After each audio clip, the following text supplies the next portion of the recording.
Hello and a very warm welcome. Thanks for tuning into News 9 Live. I'm Kabir Naqvi. You're watching this special broadcast in Modi's decade from our studios here in the National Capital Region. On this occasion, marking the 74th birthday of Prime Minister Narendra Modi, we bring you an exclusive look into the 100 days of the Modi 3.0 dispensation under the larger umbrella of course, Modi's decade. For over a decade now, ladies and gentlemen, Narendra Modi has redefined Indian politics. From being the BJP's strongest face to becoming a towering figure in Indian political history, Prime Minister Modi's journey has been unparalleled. Today, we delve deep into the politics of Modi, his unshakable Hindutva stance, his unmatched style of personal campaigning, his extraordinary communication skills, and his strategic connection with India's poor, of course, through the Labharti politics. We'll uncover how Prime Minister Modi has not only become the biggest leader in the Bharatiya Janata Party, but bigger than the BJP itself, but has created a new political blueprint whilst doing so as well. And this is a leader, mind you, who makes decisions that echo across the nation with no other figure, past or present, holding such sway, not even the iconic Atal Bihari Vajpayee. So stay with us as we explore the politics of Prime Minister Modi in this special segment. Of course, joining me on the broadcast soon are going to be two expert opinion political analysts. I'm being told that with us is, of course, right now Bhanuchandra Nagarajan, political analyst. And, of course, soon going to be with us is Ajit K. Jha, senior journalist. Bhanuchandra, a very warm welcome. Always a pleasure to be speaking to you. 74th birthday of the Prime Minister, 100 days of the Modi 3.0 dispensation, a decade of Narendra Modi. How do we get the ball rolling here? We've got his rallies that revolve around him. He's given a new transcending political blueprint to the idea of politics. He's an unapologetic Hindutva. He knows how to very smartly manage secular sentiments as well, but he makes no bones about it. He's unapologetic. He's a staunch supporter of Hindutva. Mind you, that he's a constant communicator through his tweets, through his Mann Ki Baat, through his rallies, through his addresses. He's a constant communicator, and at the same time, he's sort of created this different constituency via the Labharti schemes. Of course, the Ujjwala Yojana and the Ayushman Bharat ambit being expanded, it has its own impact as well. How do you look at the last decade of Prime Minister Modi? How has he transcended party politics itself? Kabir, you know that Prime Minister Modi was deeply inspired by Swami Vivekananda in his formative years. He stayed in the Ramakrishna mission. He used to collect quotes of Swami Vivekananda. In 2017, during Vivekananda Jayanti, he made a speech. He made a quote that stuck with me. He said that a meek person is the one that stands at the shore and looks at the waves and doesn't dive into the ocean to learn swimming. So that has been the guiding principle of Prime Minister Narendra Modi, to actually dive into the ocean, to learn swimming, to do and make things happen. And he has been sort of both rooted as well as extremely modern. To put it in his own words, from Upanishad to Upagraha. So he has been rooted in the Upanishads, rooted in the Indian way of doing things, but also have been modern, assimilating ideas from everywhere. So that has been his worldview. But another factor that we many times forget is the amount of detail that he goes in. See, some people are great because they have a good big picture view. Some people are into execution. Prime Minister Modi combines the best of both worlds. We have seen it. We have heard it from Parmeshwaran Iyer, who actually ran the Swachh Bharat mission. He said that Prime Minister Modi was very keen on knowing, what kind of material was used in the toilets, what are the messages, what color painting was used in toilets, and even to that detail. Similarly, Minister Ashwini Vaishnaw said that during the creation of these modern railway stations and during Vande Bharat, he was very clear that these programs should be future-looking. It should actually sustain for the next 25 years. So we have in Prime Minister a man who is rooted in Indianness but looks at the global picture. Also, somebody that knows the big picture but also gets into the details. So it's a very rare combination. Perhaps it was cultivated during his formative years. Bhanuchandra, that's very well wrapped up. Hindutva in Prime Minister Narendra Modi's politics. I mean, Do you believe that Modi's open embrace of Hindutva has been a key factor in expanding his base, consolidating power? I mean, take a look at this. Even as we're playing those visuals, and interestingly, Prime Minister is celebrating his birthday in Odisha, in Bhubaneswar. He's already hit out at the opposition. He said, and this is his first public comment on his Ganesh Puja visit to Chief Justice of India's house. And you know what? We'll play out that reaction real quick, Bhanuchandra. Do stay on with us. Listen into how Prime Minister Narendra Modi, for the first time, hit out at the opposition. He said, power-hungry opposition does not want puja to take place. They're against puja. That's how he centers his argument around Hindutva, around religion as well. Listen in, ladies and gents. सत्ता के भूखे लोगों को गणेश पूजा से परेशानी हो रही है। आपने देखा होगा कांग्रेस और उसके इकोसिस्टम के लोग पिछले कुछ दिनों से इसलिए भड़के हुए हैं क्योंकि मैंने गणपति पूजन में हिस्सा लिया था। और तो और कर्नाटका में जहां इनकी सरकार है वहां तो इन लोगों ने और भी बड़ा अपराध किया। इन लोगों ने भगवान गणेश की प्रतिमा को ही सलाखों के पीछे डाल दिया। पूरा देश उन तस्वीरों से विचलित हो गया। ये नफरत भरी सोच, समाज में जहर घोलने की ये मानसिकता, ये हमारे देश के लिए बहुत खतरनाक है। इसलिए ऐसी नफरती ताकतों को हमें आगे नहीं बढ़ने देना है। साथियों, हमें साथ मिलकर अभी कई बड़े मुकाम हासिल करने हैं।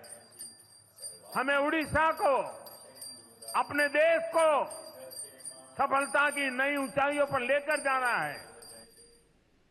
Well, of course, Bhanuchandra, you heard the man over there. You heard our Honorable Prime Minister. He says, of course, that the opposition is power hungry. They want to go against puja. We have been talking about here on News9, and I'm sure you've been, coming onto those shows as well, about Prime Minister's ability to combine Hindutva with, market supply demand chains and, digital connectivity.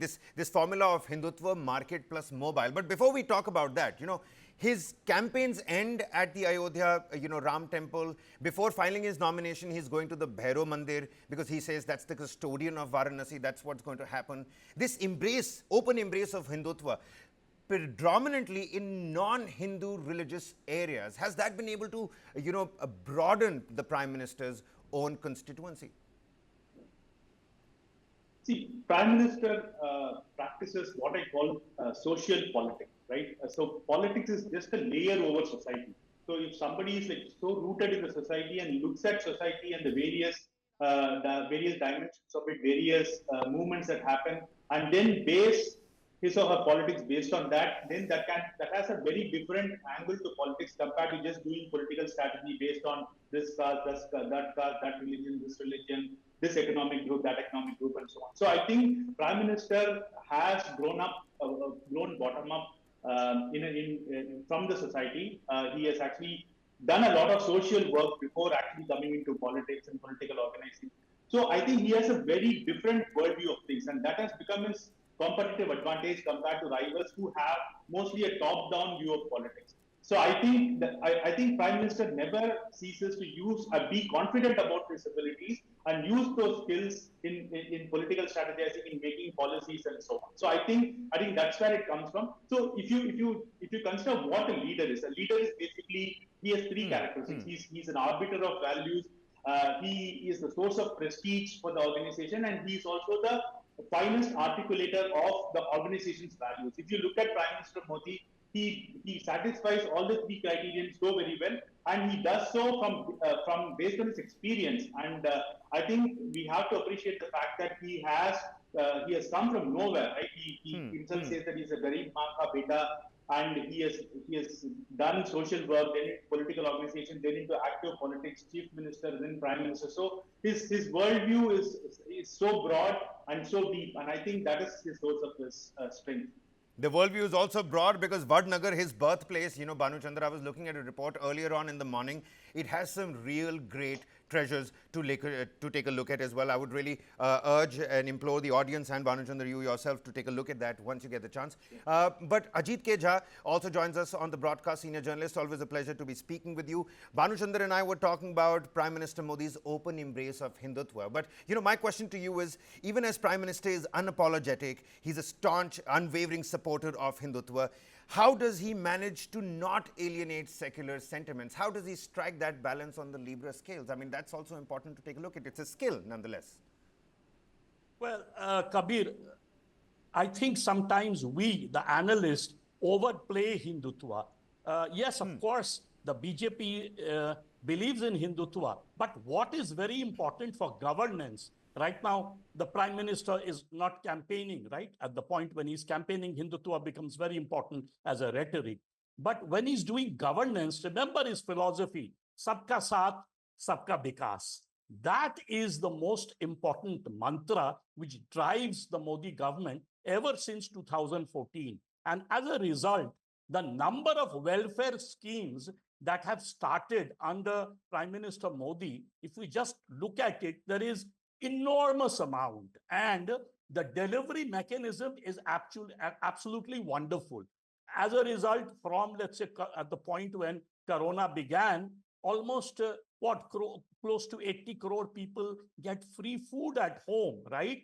That has prevented what in the past we have seen famine-like situation during droughts. Despite Corona, we didn't have people dying because of absolute starvation. That, I think, was the biggest masterstroke of all. And after that, number of programs, Prime Minister Awas Yojana, which you have been seeing how scientifically it is practiced, right? 3 levels of assessments are done from the point when the house begins construction for the poor people till the point it is delivered. And, these are done very, very scientifically with the latest technology.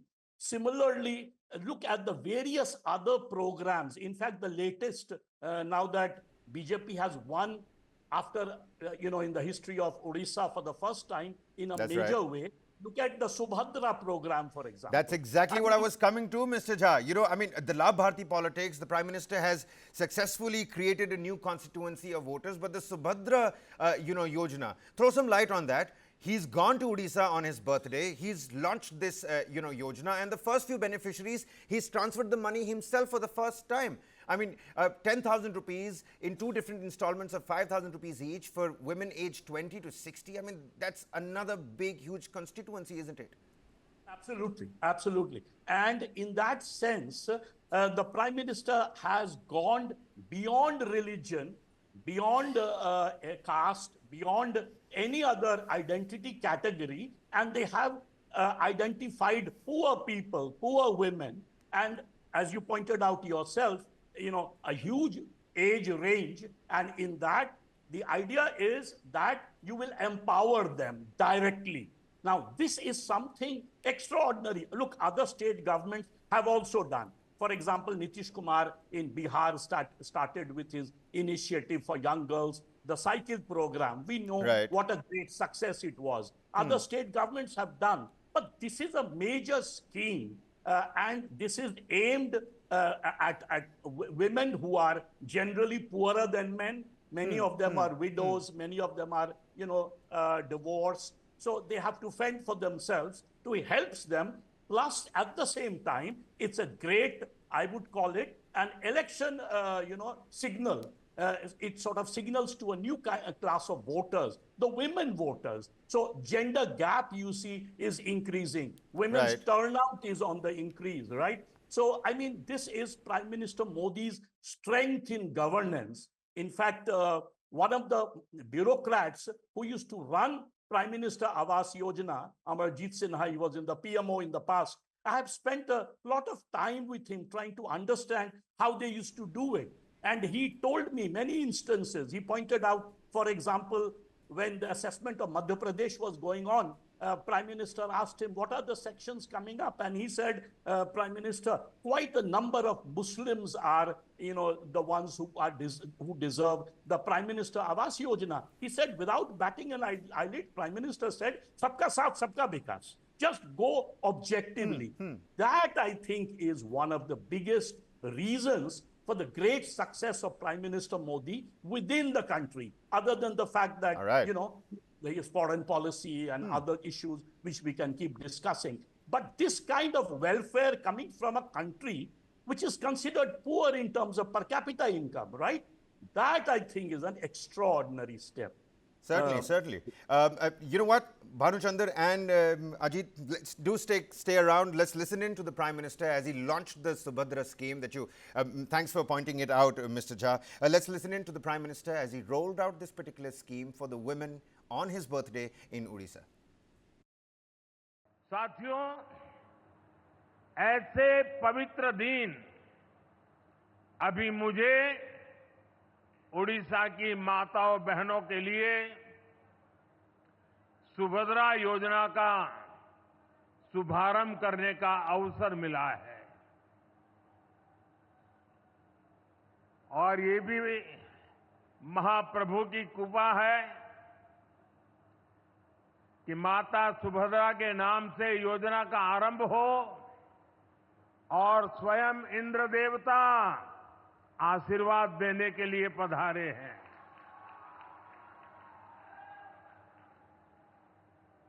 आज देश के 30 लाख से ज्यादा परिवारों को यहीं भगवान जगन्नाथ जी की धरती से देश भर के अलग अलग गांवों में लाखों परिवारों को पक्के घर भी दिए गए हैं।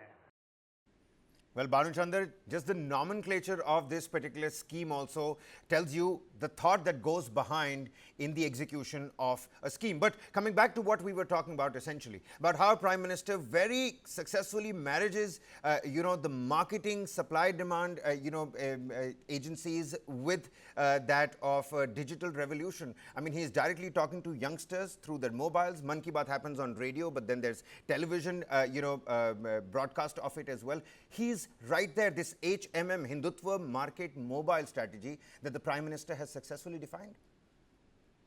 Absolutely. I was speaking with one of the leading advertisers, and he said that the Prime Minister is one of the best copywriters, and it's a loss to the advertising industry that he is not there.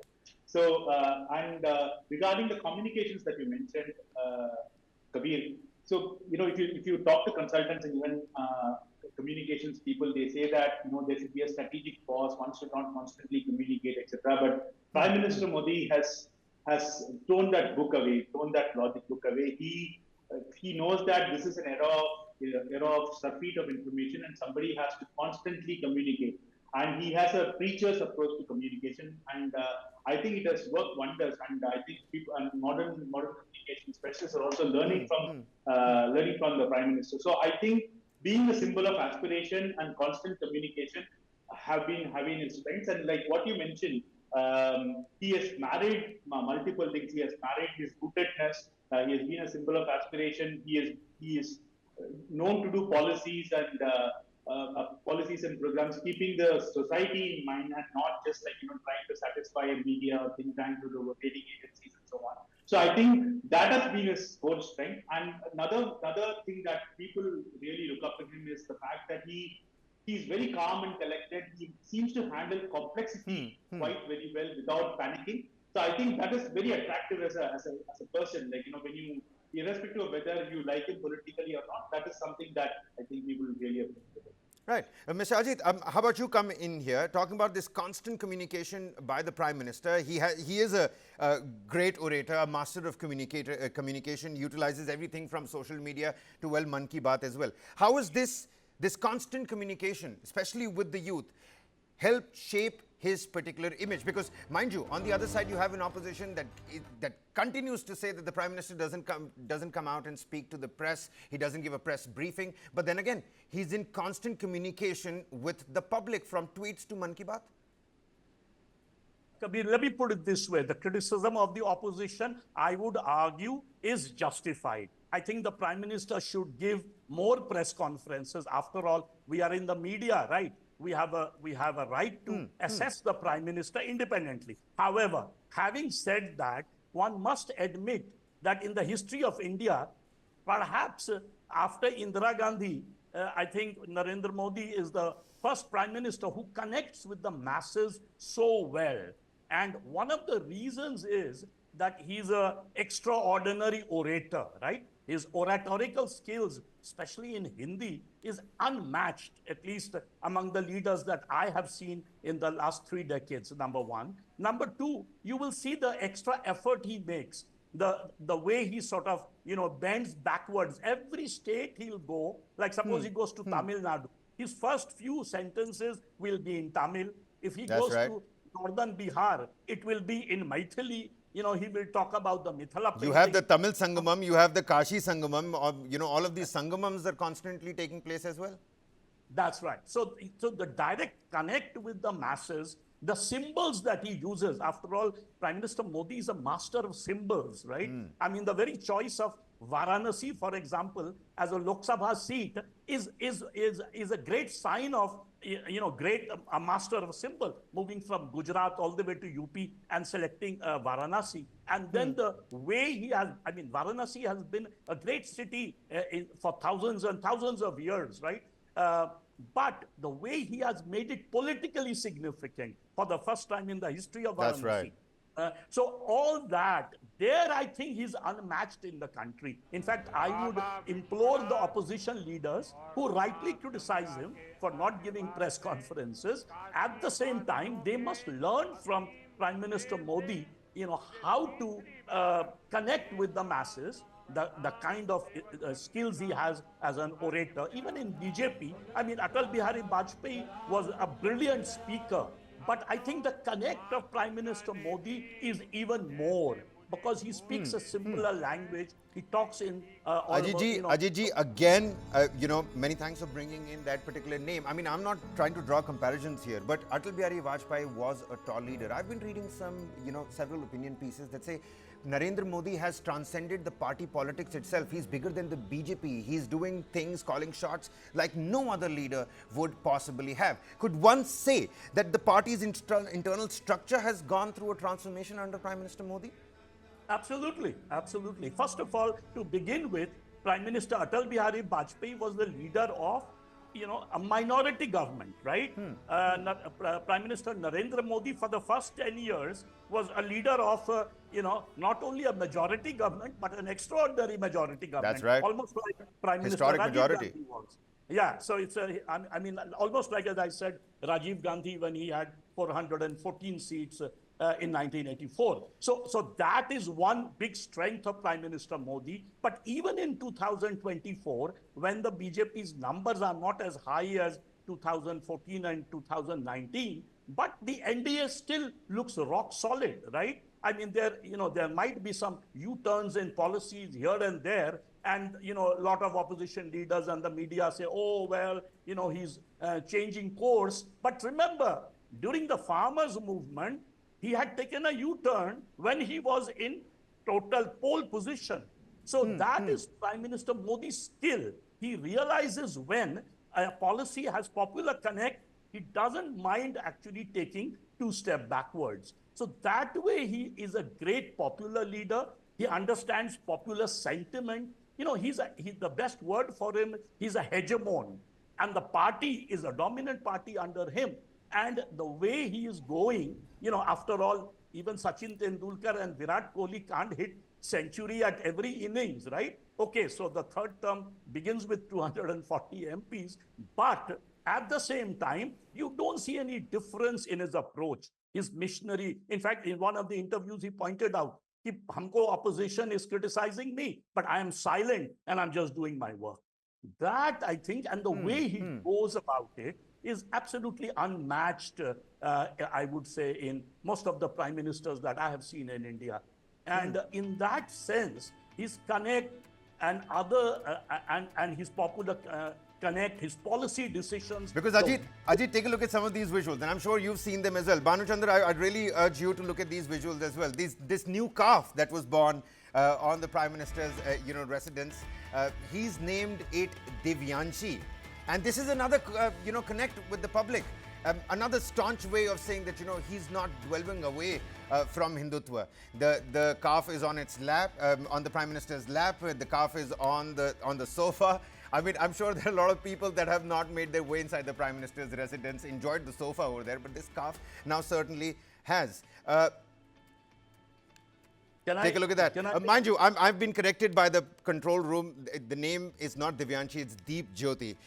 Beg your pardon. But in terms of handling criticism, I think Ajit, you pointed, made pertinent points over there. Modi's legacy. Bhanu Chandra, I would like to come to you for this particular question. As we look back on a decade of Prime Minister Modi's leadership, what do you think his lasting legacy will be for Indian politics and the people who will remember him for who he was, the tall BJP leader, the historic, election record-breaking Prime Minister?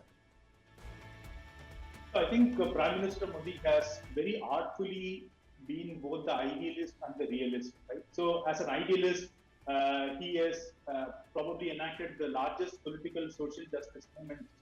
The prime example is being in UP, where hitherto very small OBCs that never had political representation now become MLAs, MPs, and so on and so forth. So I think there is this mix of idealism, but also it combines with realism of winning an election. For example, he started the Viksit Bharat Sankalp Yatra last November from Kunti district in Jharkhand, which was the birthplace of Bhagwan Birsa Munda. So there are these symbolisms and all of this amazing thought that he has, that I think puts it into action.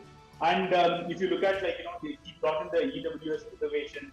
Okay, the women's reservation bill was brought in, so on and so forth. So the thing is, what I'm trying to say is he manages both of this being idealist and realist. So and when he enacts political strategies to win elections, he's very clear that he does his own sort of social engineering.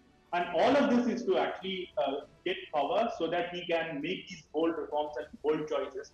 And that has been his lasting legacy over the last 10 years. And we haven't spoken much about the role of how he has increased the prestige of India outside by being making these relationships with all sorts of leaders and managing international politics and so on. But that's a separate topic. One last point before I give it back to you is he has actually, he and the BJP President Amit Shah and JP Nadda have also totally changed the character of BJP. They have made it into an election fighting machine. They have brought in people that were actually lying low in various offices to come to the center and made it more a continuously working political machine. So I think that is going to be his legacy going forward, because his successors are going to take strength from the BJP that he is building. Well, I'm sure the BJP do not want to foresee a future without him. Bhanu Chandra, that was very nicely put. Gentlemen, it has been a riveting conversation. I think I'm certainly out of time, and there's going to be, no end to discussions on the tall and towering figure that Prime Minister Narendra Modi is. Ajit K. Jha, Bhanu Chandra Nagarajan, always a pleasure to speak to you, the both of you. Mr. Jha, I'm really out of time here, and like I mentioned, there is going to be no end to talks on the tall and towering figure of Narendra Modi. He can fly airplanes. Well, he keeps Hindutva close to his heart. He can talk to anybody across various ages and different walks of life.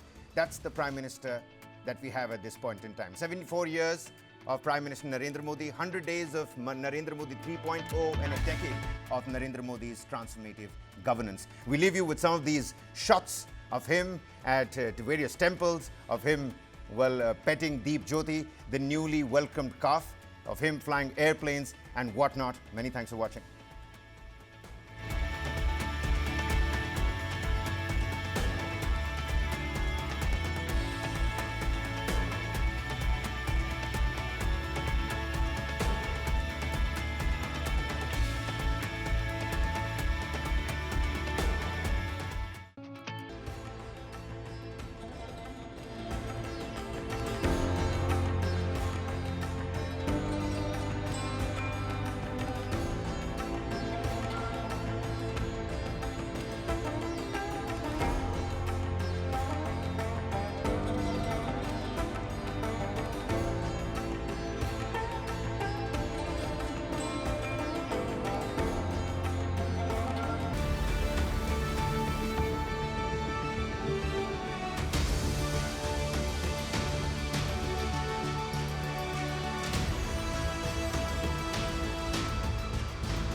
आ जाना चाहिए।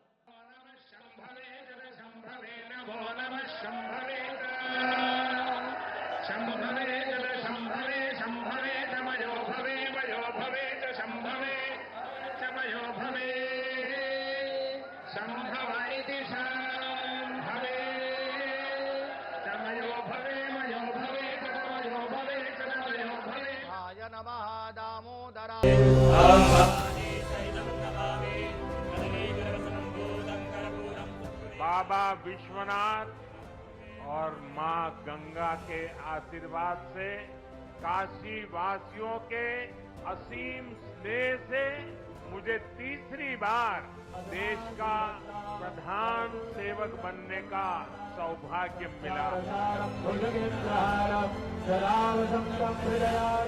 अब तो मां गंगा ने भी जैसे मुझे गोद ले लिया है, मैं यहीं का हो गया।